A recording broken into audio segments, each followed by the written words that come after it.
தமிழ்நாடு மதுவிலக்கு சட்ட திருத்த மசோதா சட்டமன்றத்தில் இன்று தாக்கல் செய்யப்படும் என முதலமைச்சர் மு.க.ஸ்டாலின் அறிவிப்பு. உயிருக்கு ஆபத்து விளைவிக்கும் பொருட்களை காய்ச்சுதல், விற்பனை செய்தல் போன்ற குற்றங்களுக்கு தண்டனையை கடுமையாக்க முடிவு. நீட் விலக்கு மசோதாவுக்கு உடனடியாக ஒப்புதல் வழங்க கோரி முதலமைச்சர் ஸ்டாலின் கொண்டு வந்த தனி தீர்மானம் குரல் வாக்கெடுப்பு மூலம் சட்டமன்றத்தில் ஒருமனதாக நிறைவேற்றம். மாண்புமிகு முதலமைச்சர் அவர்களின் அரசின் தனி தீர்மானம் பேரவையின் முடிவுக்கு விடப்படுகிறது. ஏற்போர் ஆம் என்க, மறுப்போர் இல்லை என்க. மறுப்போரே இல்லை என்று கருதுகிறேன். மறுப்போரே இல்லை. தீர்மானம் ஒருமனதாக நிறைவேறியது. CSIR UGC நெட் தேர்வுகள் ஜூலை 25 முதல் 27ஆம் தேதி வரை நடத்தப்படும் என்றும் அறிவித்தது தேசிய தேர்வு முகமை. UGC நெட் மறு தேர்வுகள் ஆகஸ்ட் 21 முதல் செப்டம்பர் 4ஆம் தேதி வரை நடைபெறும் என அறிவிப்பு.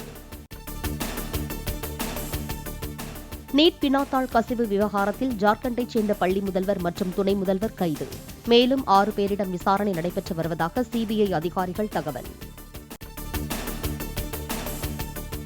தமிழகத்திற்கு நல்ல தலைவர்களின் தேவை இருப்பதாக விஜய் பேச்சு. நல்லா படித்தவர்கள் அரசியலுக்கு வர வேண்டும், தலைவர்களாக வர வேண்டும் என்றும் கருத்து.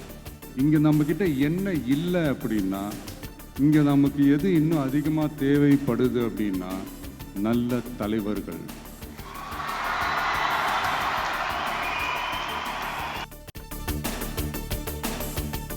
சே நோ டு ட்ரக்ஸ் என மாணவர்களை 2 முறை கூறச் செய்து விழிப்புணர்வு ஏற்படுத்திய Vijay. Say no to temporary pleasures. Say no to drugs.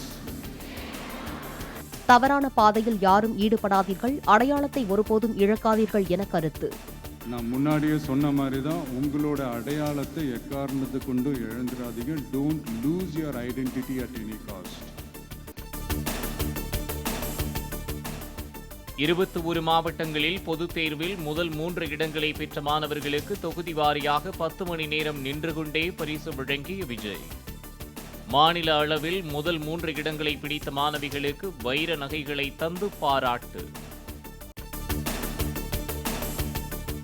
விஜயை பார்த்ததும் வாங்கண்ணா வணக்கங்கண்ணா என்ற பாடலை பாடிய மாணவர் ஒருவரின் தாயார். கட்சியில சேரணுன்னு வீட்டுல சொன்னீங்கண்ணா, விடலைங்கண்ணா, விடவே இல்லைங்கண்ணா. தமிழக வெற்றி கழக தலைவர் விஜயண்ணா கட்சின்னு சொன்னீங்கண்ணா, ஓகேன்னு சொன்னாங்கண்ணா. பரிசு பெற்ற மாணவர்கள் சிலர் 2026இல் தங்கள் முதல் ஓட்டை விஜய்க்கு போடப் போவதாக பேச்சு.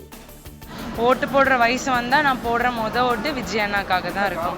2026ல கண்டிப்பா இவர் தான் எங்களுக்கு தலைவரா வரணும்னு நான் நினைக்கிறேன். 800 பேருக்கு மேல் தனித்தனியாக பொன்னாடை அணிவித்து பாராட்டிய பின் ரசிகர்கள் புடை சூழ வீடு திரும்பிய விஜய். ஒரு முறையாவது விஜயை பார்த்துவிட்டுத்தான் போவோம் என்று கூறி வாசலில் நின்று முழக்கமிட்ட ரசிகர்களை நோக்கி கையசைத்தார்.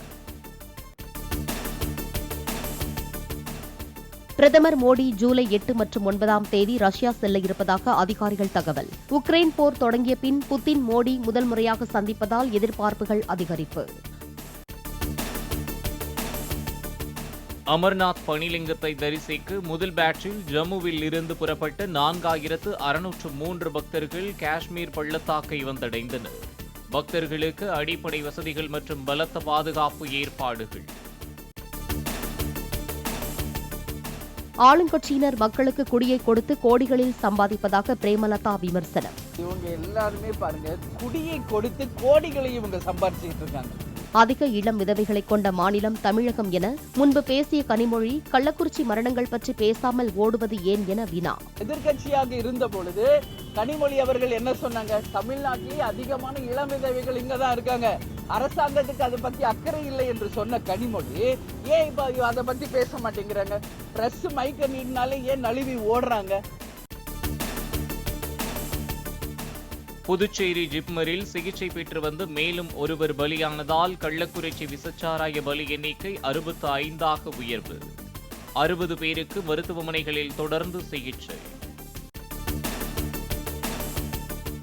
கள்ளக்குறிச்சி கள்ளச்சாராய விவகாரத்தை திசை திருப்பவே ஹொசூரில் பன்னாட்டு விமான நிலைய அறிவிப்பு என அண்ணாமலை குற்றச்சாட்டு.